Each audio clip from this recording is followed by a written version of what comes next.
33 жасөспірімді аяусыз өлтірген клоун Джон Уэйн Гейси, америкалық өлтіруші немесе маньяк. Сәлем достар, сіздермен бірге мен мәлімет арнасы. Бүгін мен сіздерге Джон Уэйн Гейси жайлы айтатын боламын. Видео басталмай жатып, арнаға тіркеліп, видеоға лайк басып кетеміз. Ал енді видеоға кеттік. 1942 жылы 17 наурызда кіші Джон Уэйн Гейси Чикаго қаласында дүниеге келеді. Анасы Марион Элейн Робинсон, ал әкесі Джон Стэнли Гейси. Джонның сонымен қатар екі әкесі болды, Джоан және Карл. Отбасы католиктік болды. Балалар католик мектебінде оқыды. Джонның әкесі машинист және бірінші дүниежүзілік соғыс ардагері, ал анасы болса үй шаруасындағы әйел болған. Джонның әкесі маскүнем және ол отбасына көп қол көтеретін болған, әсіресе кіші Джонға.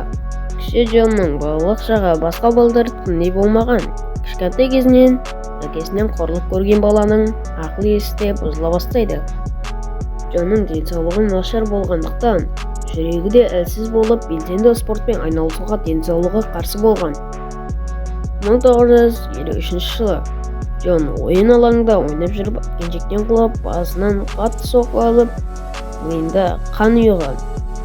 5 жыл бойы есіне танып, эпилепсия ұстасымен ауырған. 1957 жылы Джон аппендицитпен ауырып, соқыр ішекті алып тастады. Джон көптеген топтарға қосылып, бұзақылық жасап жүреді. Джон мектепті бітірмесе де 1961 жылы Лас-Вегасқа кетті. Үйге қайтып, Спрингфилдке көшу. Джон үйіне оралып, солтүстік батыс Иллинойс бизнес колледжіне оқуға түседі.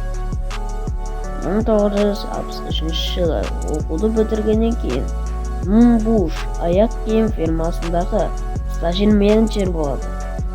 1964 жылы ол Спрингфилдке көшіп, онда сатушы болып жұмыс істейді. Көп ұзамай ол өзінің Буш бөлімінің менеджеріне көтеріледі. Наурызда ол әріптесі Мэрилин Майерспен кездесе бастайды. 1964 жылы қыркүйекте ол Мэрилин Майерске үйленіп, онымен бірге Айова штатының Ватерлоо қаласына көшеді. Мэрилиннің әкесі Джонға KFC желісінің 3 мейрамханасын басқаруды ұсынады. Джон келісіп, ерлі-зайыптылар. Сонымен қатар енді Мэрилиннің әке-шешесінің үйінде тұра бастайды.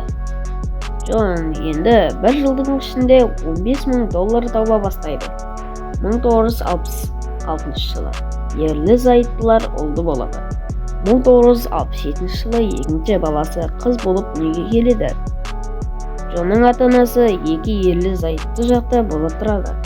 Ал баласының қандай жетістікке жеткенін көрген әкесі оған келтірген зияны үшін алдынан кешірім сұрайды.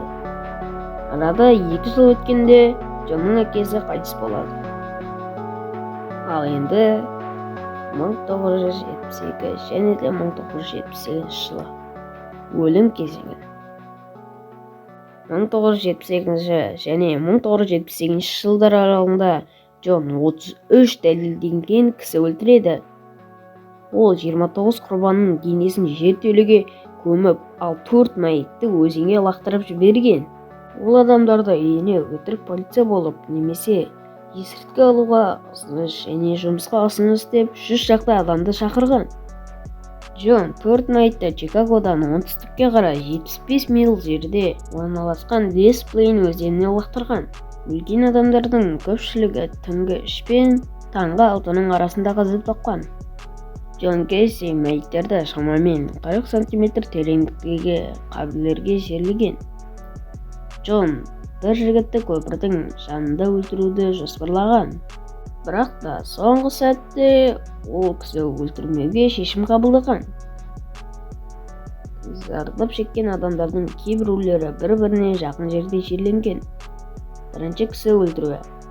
1972 жыл 3 қаңтар. 2 қаңтар күні Джон Чикагодағы мұз мүсіндер көрмесінде болған. Көрмеден кейін ол Чикаго автовокзалында бір жас жігітті байқаған. Содан кейін онымен танысып, оны үйіне шақырып, алкоголь ішімдігін ішіп, Джонның үйінде қонған. Таңертең Джон бөлмесінде пышақ ұстаған жігітті байқаған. Джон қорқып, өзін өлтіргісі келеді деп ойлаған. Арғы жағы төбелес болып, Джон өзінің алғашқы құрбанын осылайша пышақпен 2 соққы жасап өлтіреді. Сараптама нәтижелері бойынша жәбірленуші жас жігіт орта бойлы 16 жастағы Тимоти Джек Маккой болған. 1977 жылғы кісі өлтіруі. Джонның өлтірген адамдары Джон Шик, Джон Престиж, Григорий Котик, Мэтью Боумен, полиция Майкл Росси, Роберт Гилрой, Расси Нелсон, Роберт Винч, Томми Боллинг және де Дэвид Тосман. 1978 жылы кісі өлтіруі. Уиллам Киндред және Джеффри Рикнал. Соңғы кісі өлтіруі. 11 желтоқсан Джон Деплинкке келеді. Ол дәріханаға оның есімен жөнді жұмыстары туралы сөйлесуді мақсат етіп кірді. Роберт Пист Джонның соңғы құрбаны, және ол осы дәріханада жұмыс істеген. Сағат кешкі 9. Роберттің анасы оны алып кетуге келеді. Роберт анасына кейін келетінін айтты. Сағат кешкі 10-да Джон оны үйіне келеді. Олар жұмыс туралы сөйлесіп, кейіннен Джон Робертті алдап, қолына кісен салып, оны азаптаған. Бойына арқаннан жасалған ілімшекті кигізген. Джон өзінің іскер серіктесімен бірнеше минутта телефонмен сөйлескен. Одан кейін ол жатын бөлмеге оралып, еденде Роберттің өлі күйін көреді. Осымен өлтіруші сайқымазақтың оқиғасы осымен бітеді. Джон 1994 жылы сотта оны айыптағаннан кейін өмірін қияды. Достар, видео ұнаса арнаға тіркеліп, видеоға лайк басыңыздар. Және де сау болыңыздар.